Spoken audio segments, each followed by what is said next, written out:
Merci beaucoup à toutes et à tous. Merci pour l'organisation.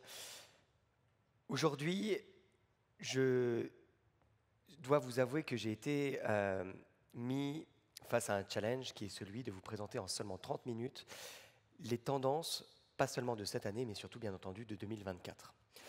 Comme Héloïse a dit, je suis vice-président Web3 chez Vivendi. C'est un plaisir aujourd'hui d'être avec vous à Biarritz. Je suis aussi maire de Verneuil-sur-Seine. Je le précise parce que la tendance 2023, c'est Biarritz. Celle 2024, ça sera Verneuil. Plus sérieusement, les tendances, d'une certaine manière, c'est de l'anti-innovation. C'est ce qui vous percute, c'est ce que vous allez découvrir, c'est ce à quoi vous allez faire face lorsque vous avez plutôt envie de faire comme d'hab et que vous avez tourné le dos à l'innovation. Les tendances, c'est à la fois du business, c'est souvent d'abord du buzz. Et pour essayer d'appréhender le buzz du biz, je voudrais avec vous commencer par quelques analyses et partir par des experts que je ne suis pas, comme Gartner, qui chaque année, vous l'avez sans doute peut-être lu, vous présente leurs grandes tendances. C'est toujours le même type de cycle, le buzz, puis ensuite la désillusion. La désillusion qui est en fait le vrai moment où les choses se font. Quand on arrête de parler d'un sujet, on voit souvent que celui-ci commence à vraiment vivre, à s'industrialiser et à être pris en main. Chaque année, des cabinets comme Gartner publient les grandes tendances. Et chaque année, on est souvent plus, après la phase du buzz, sur de la désillusion sur chacune de ces tendances. Les tendances de 2022-2023, c'était la 5G, les super apps, plateforme cloud, l'IA adaptive, jusqu'au métaverse. Bref, c'est toujours difficile de faire ce rôle de projection. Et surtout, c'est toujours difficile de différencier ce qui va vraiment marquer l'année prochaine. Mais aujourd'hui, je voulais essayer de me prêter au jeu et, d'une certaine manière, vous embarquer sur des choses qui n'ont peut-être pas encore été faites, des choses qui paraissent peut-être encore être de la science-fiction, mais qui sont sur le point de devenir réalité, que ce soit l'année prochaine ou en tout cas dans les toutes prochaines années. Pour commencer, la première chose que je voulais vous pointer du doigt, c'est que si je devais vraiment vous donner les tendances qui vont faire les prochains mois, qui devraient avoir fait les précédents, en fait, les paris sont ouverts, mais ça devrait être, et je ne dis pas ça seulement en hommage à One-to-One, ça devrait être l'éthique, ça devrait être l'émotion, la durabilité, l'immersif, l'intégration, la gestion de risque, l'éducation, la gouvernance, la géopolitique et l'expérience, bref, des thèmes qui seraient impossibles de classer, et si je devais le faire, voilà ce que ça donnerait. Pourtant, ces thèmes, aujourd'hui, ce sont les thèmes transverses, ce sont les vraies tendances, ce sont les vrais moteurs, ce sont surtout ceux qu'on va retrouver dupliqués derrière des amas technologiques, qui sont ces tendances qui, à mon avis, vont marquer l'année 2024. Chacune de ces tendances, quasiment, j'ai envie de dire, liées à des notions d'humanité, sont ces vraies tendances qui vont être sous-jacentes à un certain nombre de technologies qui se déploient et qui vont se déployer. Alors, je me suis prêté au jeu. Je me suis prêté au jeu, mais je dois vous avouer que c'est difficile parce que moi, je ne suis pas la petite Delphes et c'est toujours compliqué de faire des projections, comme je le disais. Mais si je devais jouer ce jeu, voici les 5 premières tendances que je poserai sur la table. Et là, vous êtes un peu surpris. Vous êtes un peu surpris parce que je suis sûr que sur ces 5, déjà, vous les avez, à part peut-être l'IA générative, pas forcément en tête, et surtout, vous vous demandez de quoi on parle. Ce n'est pas forcément clair, et pourtant, chacun de ces 5 thèmes sont ceux qui vont marquer l'année 2024. Et j'en suis persuadé, autant que je suis persuadé que ces 5 thèmes, tout en faisant les tendances, vont, par ailleurs, être quasiment invisibles. Waouh. On va commencer par le halving. Est-ce qu'il y en a parmi vous qui savent ce que c'est le halving ? Il y a quelques mains levées quand même, c'est bien. Le halving, pour aller très simple, c'est une mise à jour du protocole Bitcoin. C'est un truc super technique, on s'en fiche quasiment. Ce qui est intéressant, ce n'est pas la mise à jour du protocole Bitcoin, ce n'est pas le fait que ça sera simplement la quatrième mise à jour du protocole Bitcoin depuis 2008. C'est simplement que tendanciellement, à chaque mise à jour du protocole Bitcoin, il y a un effet structurel sur l'entièreté du marché du Web3. Peu importe les éléments techniques, pas besoin d'être expert en crypto-monnaie. Il suffit de regarder les graphes. À chaque fois qu'il y a cette mise à jour, les marchés s'affolent avec 6 mois avant un écroulement du marché, et cet écroulement d'ailleurs il a commencé, puis une consolidation et une hausse tendancielle liée à une industrialisation des technologies décentralisées. Le halving, pour moi, au-delà de ce mot un peu jargonneux, c'est surtout cette étape formidable qui s'ouvrira en 2024 avec l'industrialisation pour de vrai de projets décentralisés, de projets reposant sur des infrastructures blockchain. Si je commence par là, ce n'est pas simplement parce que je pilote les projets Web3 au sein de Vivendi et que je crois à ces sujets depuis longtemps, c'est parce que nous sommes à un moment où les sujets Web3 vont devenir, à mon avis, de plus en plus présents dans vos vies. Et vous allez voir pourquoi, pas simplement parce que j'y crois, pas simplement parce que les textes sont plus matures ou parce que les usages se déploient, mais parce que nous sommes face à des problématiques liées au thème que j'évoquais juste avant qui font que le Web3 va devenir une vraie solution. Et j'en profite pour un petit truc, parce qu'on me pose souvent la question, est-ce que c'est que du buzz ou est-ce qu'il y a vraiment du business? Sachez que c'est le contraire. À chaque fois qu'il y a une évolution du cours des crypto-monnaies, à chaque fois qu'il y a un halving, on peut corréler, j'ai pris une étude parmi d'autres qui avait été réalisée il y a quelques années, il y a une corrélation parfaite entre le buzz et le déploiement industriel des technologies décentralisées, assez amusant. Mais c'est vraiment la technologie et le business qui a un impact médiatique et réputationnel, et donc en termes de buzz, et pas le contraire. Bref. À mon avis, le Web3 va être la grande tendance de 2024, je vous l'ai dit, mais pour vous le faire sentir, je ne vais pas vous parler de Web3, de technologie, de blockchain, de crypto, je vais plutôt vous parler aujourd'hui, vraiment, de tendances. La première de ces tendances, c'est le token gating. Peu importe encore le jargon, s'il y en a parmi vous qui font du marketing digital et qui ne savent pas ce qu'est le token gating, je pense que vous allez avoir un gros problème. Parce que je suis sûr que vous avez entendu parler du fait que les cookies tiers, c'était quasiment fini. Alors, chacun essaie de trouver une solution, chacun essaye de se renouveler. Mais au bout d'un moment, quand vos consommateurs, ils veulent plus d'éthique, ils veulent plus de transparence, ils veulent reprendre la main sur leurs données, eh bien, il faut accepter la tendance. Ça ne fait pas forcément plaisir aux marques qui ont investi énormément sur des dispositifs marketing. Mais au bout d'un moment, il faut faire face à la réalité. Lorsque les consommateurs veulent quelque chose, ils viendront le trouver de toute manière. Et surtout, lorsqu'il y a des solutions simples, éthiques, mais aussi 100% RGPD compliant, 100% DSA, DMA compliant, et pour ceux qui aiment bien la régulation européenne encore plus, 100% MiCA compliant. MiCA, c'est la régulation des tokens qui va prendre effet à partir de 2024. Je m'explique. Lorsque vous avez des clients qui veulent accéder à des contenus, à des événements VIP, à des événements tout court avec une billetterie, ou à du média, par exemple, puisqu'après tout, Vivendi, c'est aussi et surtout ça. Lorsque vous avez envie de leur offrir du contenu, tout en les traçant un peu quand même, ou du moins en comprenant au mieux leurs besoins, qui ils sont, ce qu'ils souhaitent, vous avez besoin d'un outil. Et pendant longtemps, c'est le cookie qui a été une des clés d'entrée. Mais cette clé, il faut partir du principe, ce n'est pas une question de tendance, c'est une question de fait, qu'il est voué relativement à s'évaporer. Alors il vous faudra toujours une clé. Ce ne sera peut-être plus un cookie, et si ça ne s'appelle plus cookie et que ça s'appelle token, dans la vie de tous les jours, ça ne changera pas grand-chose, du moins pour les marques. Par contre, pour les consommateurs, ça va tout changer. Et là où hier, vous vous disiez, les NFT, c'était que du buzz, c'était un singe qui tire la langue, c'était des images qui ne servent à rien, le NFT va reprendre sa place, celle d'outil pour ouvrir une porte. C'est quoi un NFT? Un NFT, c'est un objet digital unique, c'est une identité unique. Vous savez, il y a même des États qui ont fait des passeports sur NFT, simplement parce que c'était la seule solution pour avoir dans l'écosystème digital quelque chose de vraiment unique.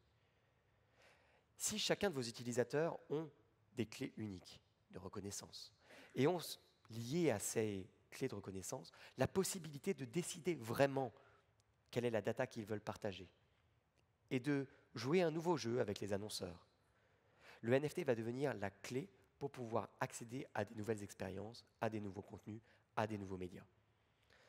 On ne parle plus de singes qui tirent la langue. On parle de ces NFT qui ont été lancés parce qu'il y avait un petit sentiment, un petit quelque chose qui titillait les corporates, qui voyaient bien qu'il y avait un vrai impact.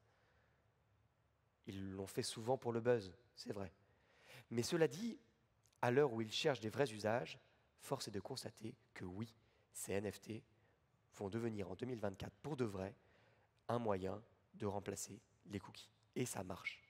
Ça marche parce qu'aujourd'hui, ça permet aux créateurs de mieux contrôler les accès. Ça leur permet de mieux contrôler aussi les marchés secondaires ou les royalties. Ça leur permet des incentives alignés vraiment sur les intérêts clients. Et pour les clients, pas d'abonnement payant, une part du succès des créateurs au besoin et même la possibilité de liquider l'actif au besoin.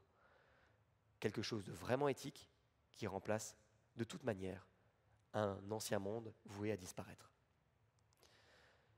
Ce n'est pas de la science-fiction, et si je vous dis que c'est vraiment quelque chose qui arrive en 2024, c'est parce qu'il y a déjà des premiers médias qui s'y mettent.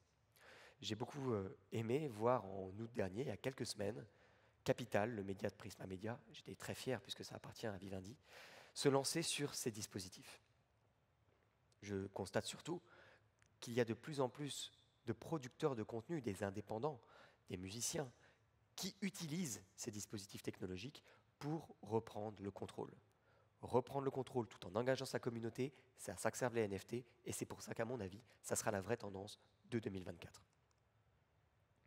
La troisième tendance, c'est la plus simple, et je vais aller assez vite, parce qu'on vous a bassiné pendant des mois sur l'IA générative, donc je ne vous ferai pas l'affront de vous dire que c'est un marché en pleine ébullition, qui pour le coup est vraiment dans la courbe du buzz, et qui, a beau se structurer, reste encore très loin de ce qu'il va apporter très prochainement.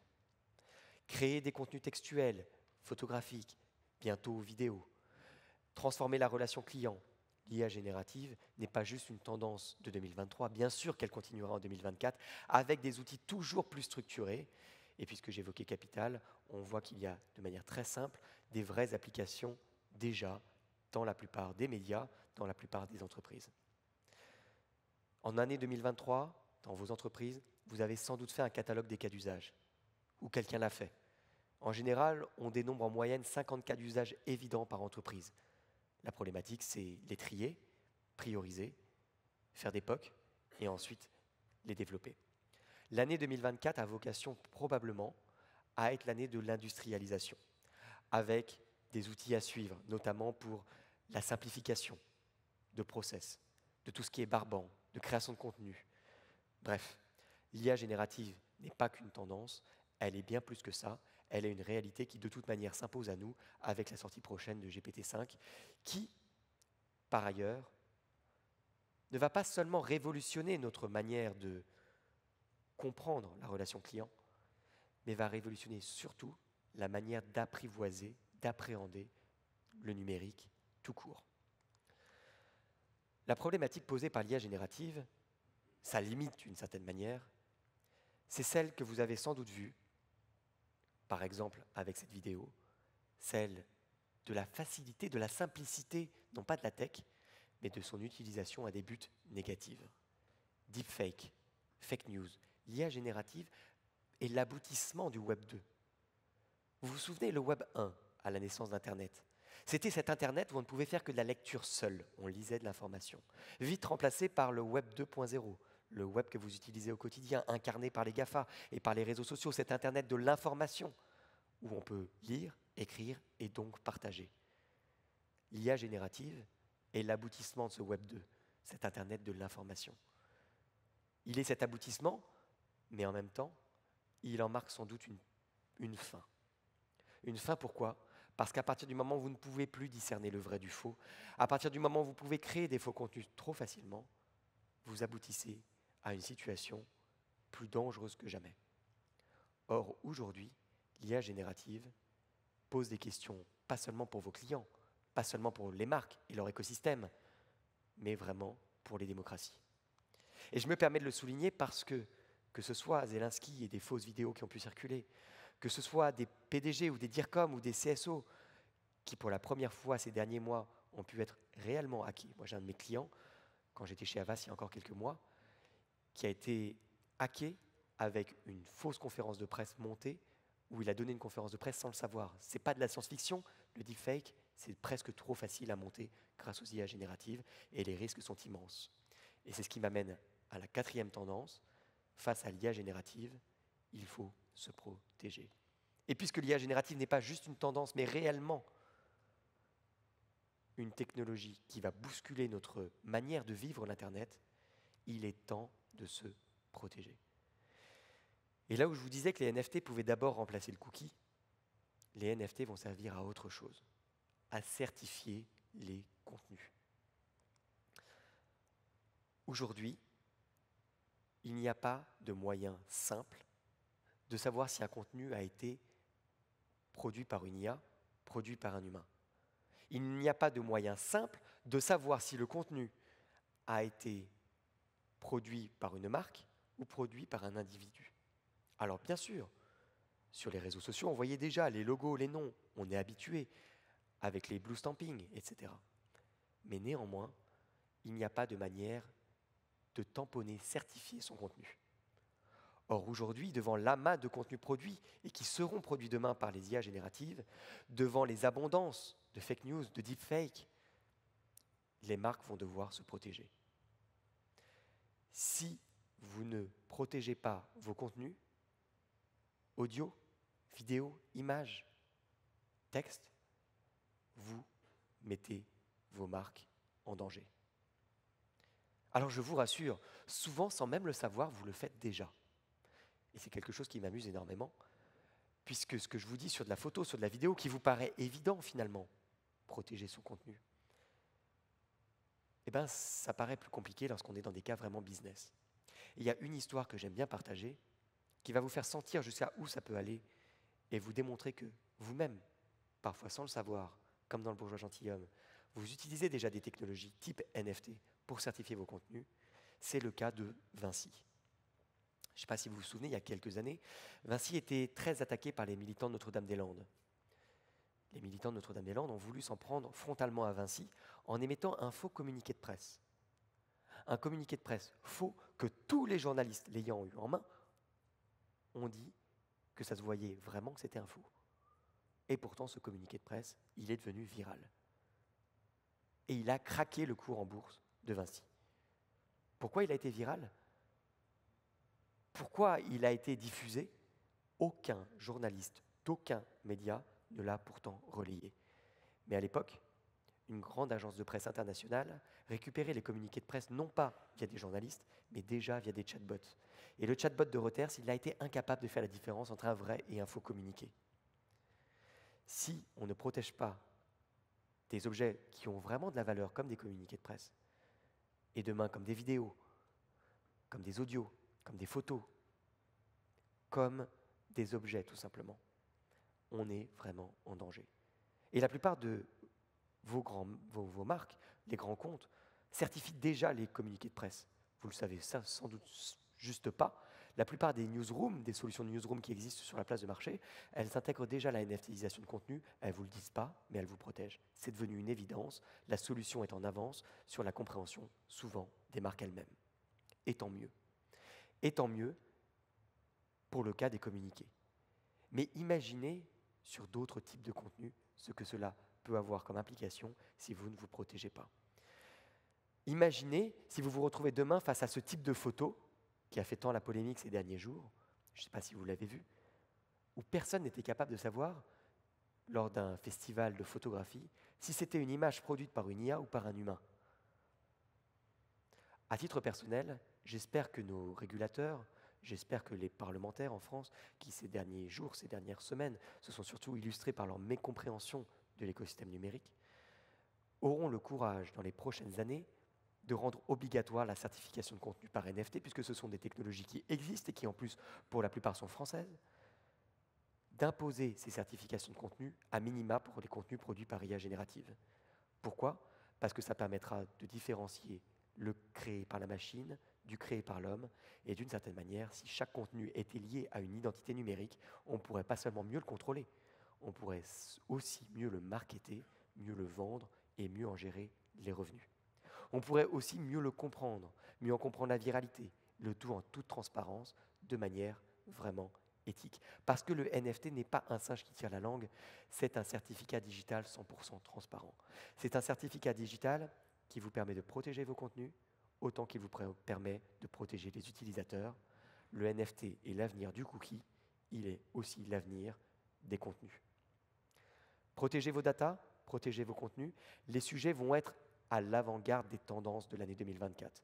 Mais inutile de vous le dire, parce que vous le vivez déjà, et face à ces interrogations, Il est temps simplement de franchir le pas. La cinquième tendance, c'est celle du stablecoin. Alors pour vous dire vrai, c'est une tendance qui à l'échelle mondiale sera celle de 2024, mais pour une fois, il faut le reconnaître, en Europe, nous sommes en retard, et ça sera sans doute plutôt la tendance de 2025. Ce n'est pas moi qui le dis, c'est Christine Lagarde, puisque le crypto-euro sera sans doute émis plus tôt en 2025.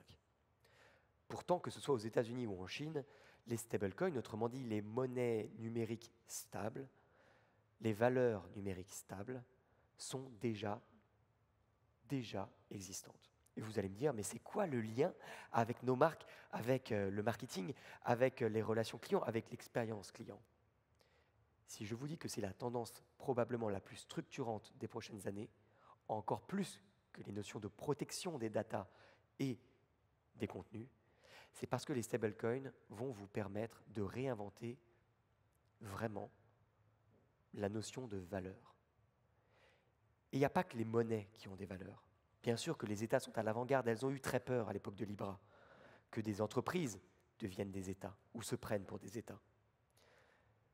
Mais les stablecoins sont surtout un outil technologique qui va permettre à la tech de disparaître derrière un usage bien connu, à savoir le CRM.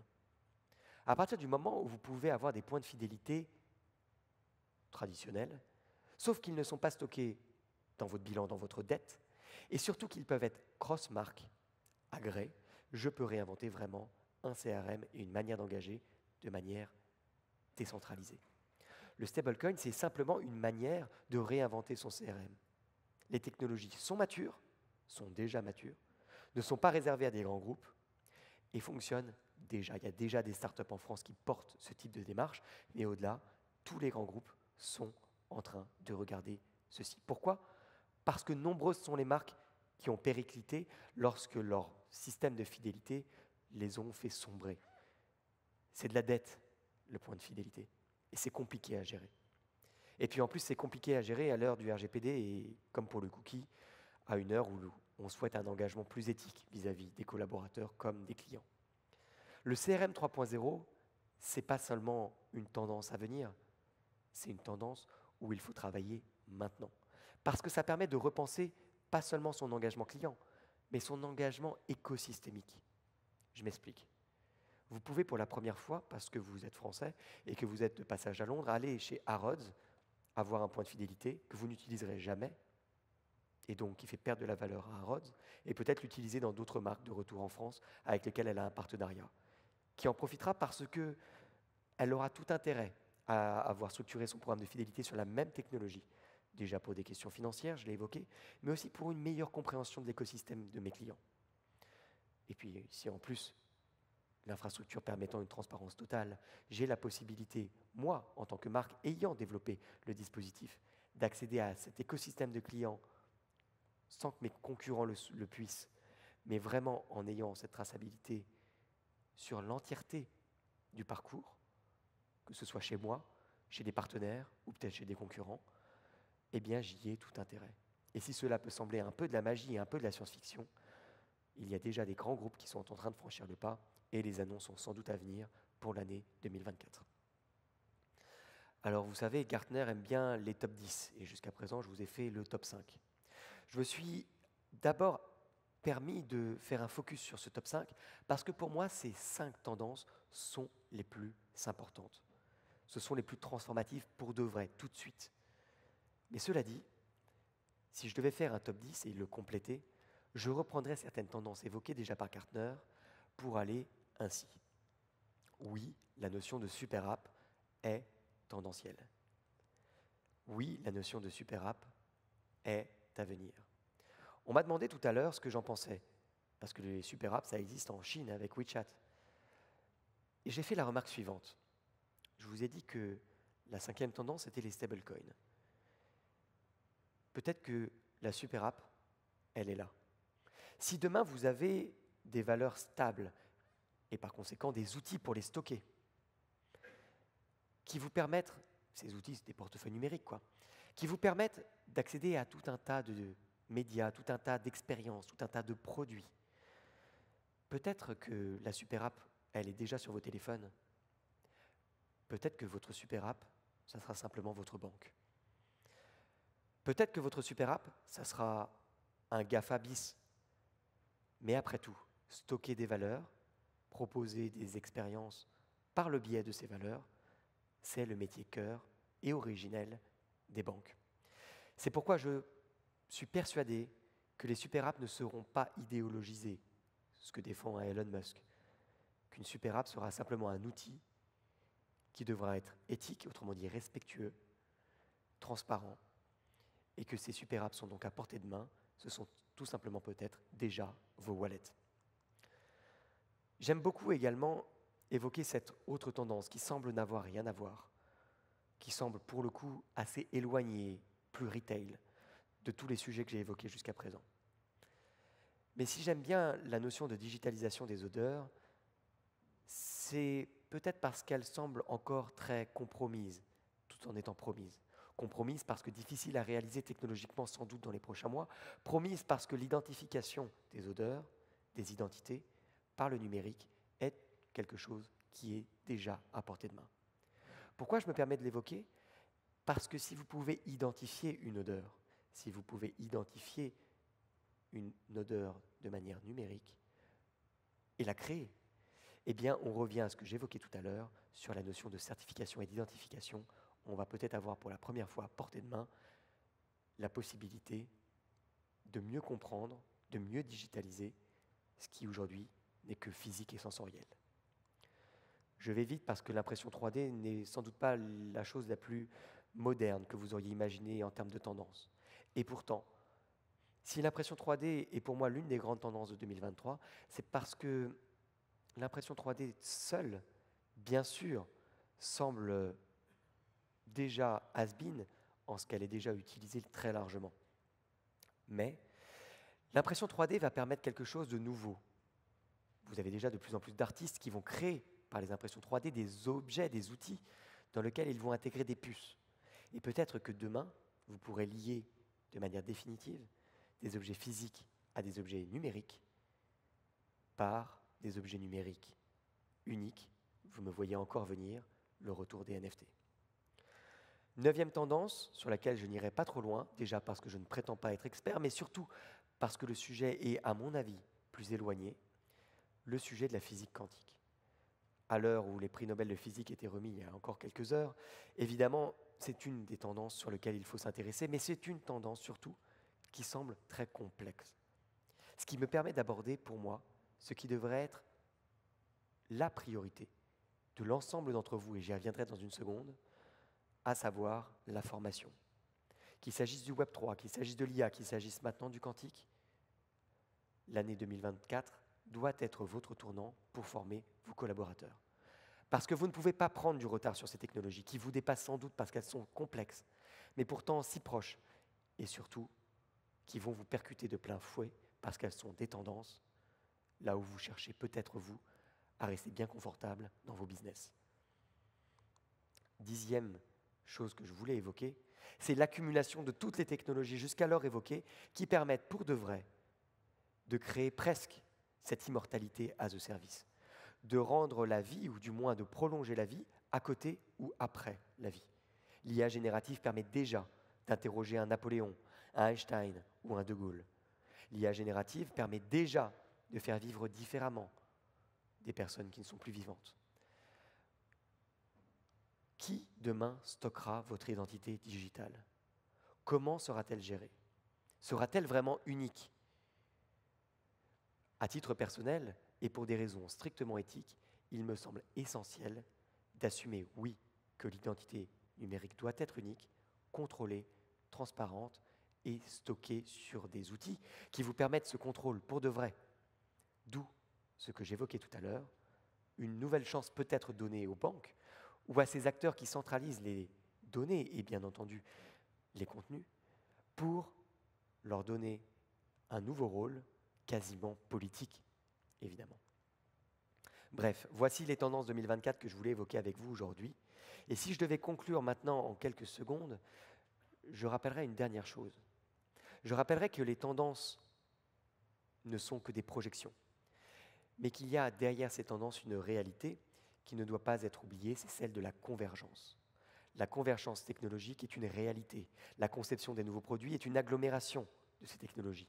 Si je prends les cas évoqués aujourd'hui, de l'IA au Web3, du Web3 au métaverse, du métaverse à autre chose, oui, ces technologies sont déjà des réalités, mais elles le deviennent lorsqu'elles sont agglomérées. Jusqu'à aujourd'hui, à titre personnel, je pense que le métaverse était une arnaque. On a fait croire que le métaverse existait, on n'était que dans du multiplayer tout au mieux, que chez Vivendi on a pu faire depuis des années. Par contre, un monde virtuel dans lequel on aura des objets numériques uniques, pour de vrai, on aura des expériences digitales uniques, pour de vrai, en mêlant l'IA au Web3, ça c'est le vrai métaverse. Et là où le mot n'a été que du buzz jusqu'à présent, oui, probablement, pas en 2024, mais dans les prochaines années, il deviendra une réalité du fait de ces convergences. Les clés pour apprivoiser ces technologies et appréhender ces convergences, je l'ai dit à l'instant, il y a d'abord la formation. Celles et ceux qui rateront le coche de la formation sont voués à disparaître. Il y a aussi évidemment le pas en avant. Il est encore temps pour les marques de lancer des tests, d'apprendre en marchant, d'assumer que oui, il faut commencer à tester, à comprendre. Pourquoi cette urgence? Parce que si vous ne le faites pas, d'autres le feront et vos marques ne sont pas éternelles.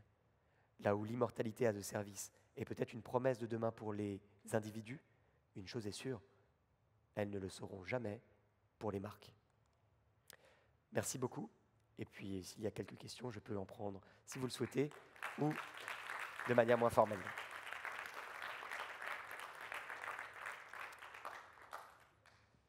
S'il y a quelques questions, je peux en prendre, et sinon, de manière moins formelle, évidemment. J'en ai une première et merci beaucoup pour la conférence. Par rapport au token gating, ça a fait écho chez nous. Alors, nous, notre boulot, c'est de trouver des vulnérabilités dans tout ce qui est application, etc. On a eu l'occasion de bosser sur les applications de Shopify, notamment shop.app. Et en fait, il y avait une fonctionnalité qui était un petit peu cachée, justement, et c'était une bêta un petit peu restreinte, où ils avaient lancé justement la notion de token gating, typiquement où effectivement l'accès à la boutique et à certaines propriétés matérielles, capacité d'achat, était limité effectivement par la possession d'un token. Est-ce qu'aujourd'hui, vous avez d'autres exemples en tête, par exemple, de marques d'un secteur institutionnel qui commencent à bosser un petit peu sur le sujet, étant donné que ça va être l'une des grandes tendances 2024? Moi, il y a quelque chose qui m'a beaucoup surpris. La semaine dernière, j'étais en Bulgarie. Et jusqu'à présent, je dois vous avouer, quand je parle de token, quand je parle de crypto, quand je parle de Web3, les gens me disent « Ouais, ok, c'est un truc, une niche, quoi ». En France, il y a 2% des Français qui ont des cryptos ou du NFT, qui ont des wallets, quoi. C'est donc quelque chose, en effet, qui est une niche. En Bulgarie, là où j'étais la semaine dernière, c'est 18% des Bulgares qui ont ces technologies. Ça s'explique pour des raisons politiques, ça s'explique pour des questions financières. Ils sont membres de l'Union européenne, mais ils n'ont pas encore l'euro. Ils sont en pleine démarche. Il y a d'autres pays où c'est encore plus vrai, et parmi ces pays, j'étais au mois de mars en Inde, où la chose est encore plus déployée. Je suis incapable de vous citer de tête les marques que j'ai pu voir en Bulgarie ou en Inde, et qui avaient des noms que je ne saurais de toute manière pas prononcer, mais là-bas, c'était quelque chose de déjà évident, déjà déployé. Ce qui manque aujourd'hui, si vous voulez mon avis, le frein en France, c'est qu'on est tous habitués à des applications simples. Et tant mieux, on veut de la simplicité. On veut avoir son compte bancaire en ligne, on veut avoir son compte Facebook en ligne, on a envie d'avoir des choses simples. Et aujourd'hui, le Web3, son principal frein, c'est la simplicité. J'adore Cocorico Ledger, qui propose des solutions de sécurité et qui propose de stocker ses identités numériques uniques. Super. Mais je ne le donnerai pas à mes grands-parents ou à mes parents, ni même à mes collègues, c'est bien trop compliqué. Tant qu'on n'aura pas cette simplicité retrouvée, on n'arrivera pas à avoir un déploiement à grande échelle. On sera toujours bloqué. Mais cela dit, et je suis bien placé pour le dire, parce que chez Vivendi, on a déjà fait des essais, lorsqu'on fait disparaître cette complexité, on peut déjà favoriser des expériences réelles. Au mois de juin dernier, on a lancé une première expérience, c'était un test, qui est un petit peu modélisé sur ce que je viens de vous expliquer, et sur le token gating en particulier. C'était les NFT pour Garo Rock, un festival. On a fait disparaître toute la tech, on a fait disparaître le mot NFT, on a juste parlé d'engagement client digitalisé. Et vous savez quoi? On n'a jamais eu autant de personnes qui ont fait des quêtes digitales sur la communauté de nos festivals. On n'a pas fait ça parce qu'on voulait tester une tech, on a fait ça parce qu'on y croyait en termes d'engagement. Et je pense que c'est ça la clé, c'est quand on voit simplement les résultats. Merci. S'il y a une ou deux autres questions, je prends, et puis sinon, j'enlèverai le casque pour venir échanger avec vous, c'est quand même plus sympa, et c'est ça aussi one-to-one.